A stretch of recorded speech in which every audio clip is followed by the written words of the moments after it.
Hey everybody, welcome to Shooting Gear Reviews, straight up guns and gear reviews. I got a really great video for you guys today. This one is for all the people out there who've asked me throughout the years to put out a video or asking me about how do you sight in a brake barrel. And today is the day we're going to answer that question.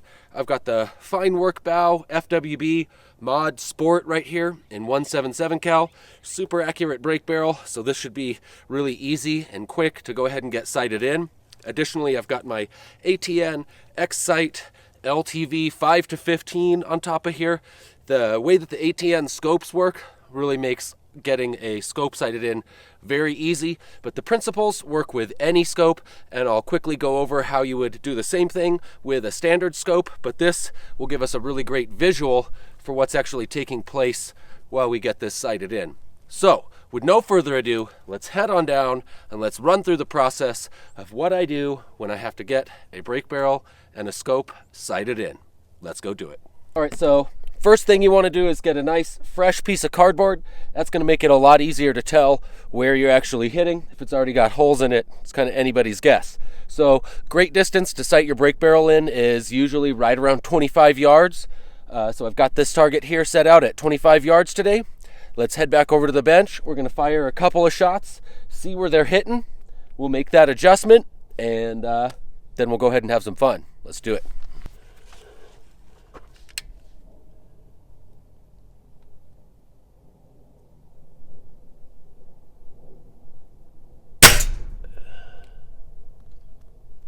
I like to do 2 or 3 shots just to make sure that I'm not having a flyer and then adjusting my scope based off of a flyer or a shot that I pulled.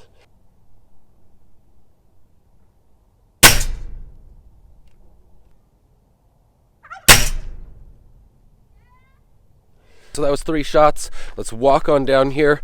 One thing I also like to do just to make getting the adjustment done a little bit easier is I'll grab another one of these little stickers and I'll put it on the target here where those 3 shots hit.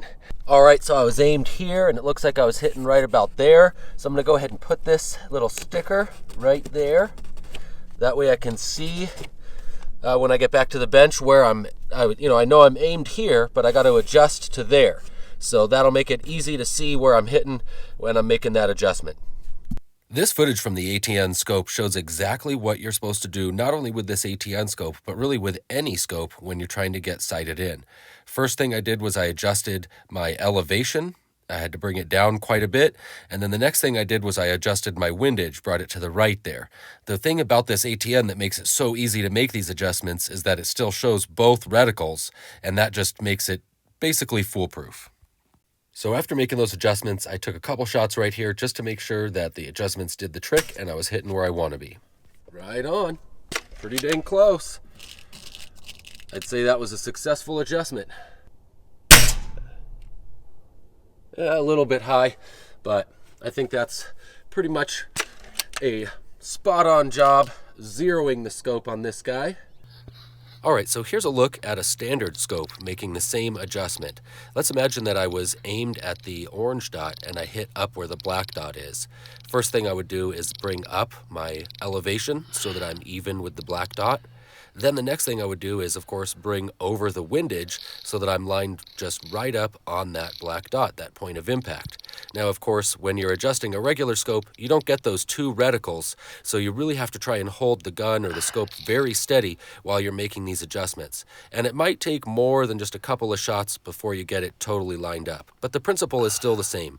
Move the reticle from where you were aiming to where you actually hit. Hey, I just want to let you guys know that I really appreciate you spending your time with me watching these videos. Put a lot of blood, sweat, and tears into these, and it means a lot to me that you spend your time with me.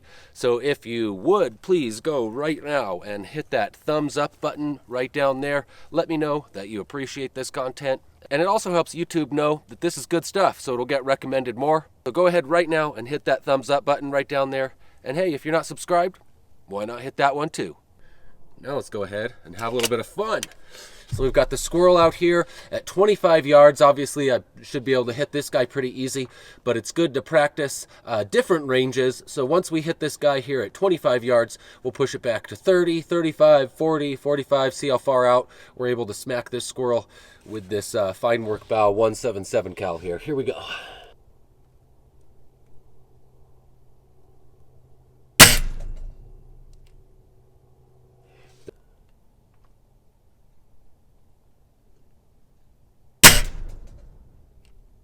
Got him. Got him. Rabbit down at 35.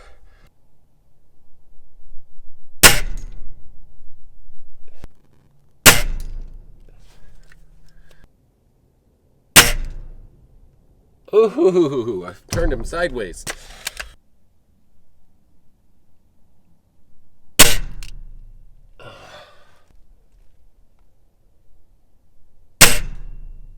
Got it.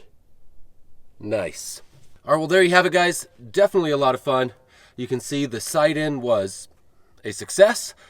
Now we know where we're hitting at a few different yardages, and we've got this thing pretty much dialed in dead on for 25 yards. So there you go. That's how you go ahead and get your brake barrel sighted in. This will work with really any brake barrel, any scope. The principles are all the same. Thank you guys so much for joining me here on Shooting Gear Reviews. I'm Ben. I'm outdoors having a whole lot of fun with my air guns. I hope that you guys are too, and I'll see you next time.